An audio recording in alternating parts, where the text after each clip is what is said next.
રાજુભાઈને હું કોવિડ પછી મળ્યો હતો અને મારા ઘણા બધા ચેલેન્જીસ હતા કે ભાઈ કંપનીના મેનેજમેન્ટ લેવલે કંપનીને આગળ ગ્રો કેવી રીતે કરવાનો, એક્સપોર્ટ લેવલે કેવી રીતે લઈ જવી. એના માટે રાજુભાઈએ ઘણો બધો સપોર્ટ કર્યો છે. એમની ટીમ પણ બહુ સારી છે અને મને બધા ડિપાર્ટમેન્ટ વાઇઝ બહુ સારી હેલ્પ કરી. KRA KPI બધા જનરેટ કરી આપ્યા, સેલ્સ ટીમ સ્ટ્રોંગ કરી અને અમે અત્યારે સારું એવું એક્સપોર્ટ અને ડોમેસ્ટિક માર્કેટમાં બધું મટીરિયલ સપ્લાય કરીએ છીએ, મેન્યુફેક્ચરિંગ કરીએ છીએ.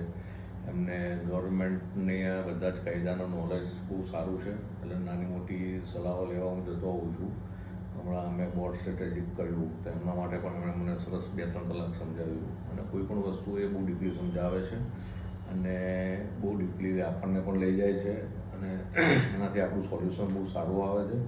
અને મેનેજમેન્ટ લેવલે તો એમની સ્કિલ બહુ સારી છે અને એમનો બહુ એક્સપિરિયન્સ બહુ સારો છે. જનરલી કે ભાઈ તમે એની ઉપર થ્રુ આઉટ તમે ટ્રસ્ટ મૂકી શકો, ડેટાથી લઈને બધી રીતે.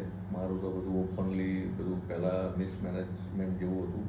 મેં ખાલી કંપનીમાં બિઝનેસ વધાર્યો અને ધીમે ધીમે હું કરતો હતો, પણ પછી મને એવું લાગ્યું કે મારે હવે એક લેવલ ઉપર કંપની લઈ જવી છે. તો અત્યારે અમારી કંપની અમને પ્રાઇવેટ લિમિટેડ અમે લોકોએ કરી દીધી અને બધા સેક્શન વાઇઝ બધા પાર્ટ પાડી દીધા અને બહુ સરસ ચાલે છે. ઓટો પાયલોટ મોડમાં લઈ જવું હતું, એમાં મને 60-70% ઘણો બધો ફેર પડી ગયો છે.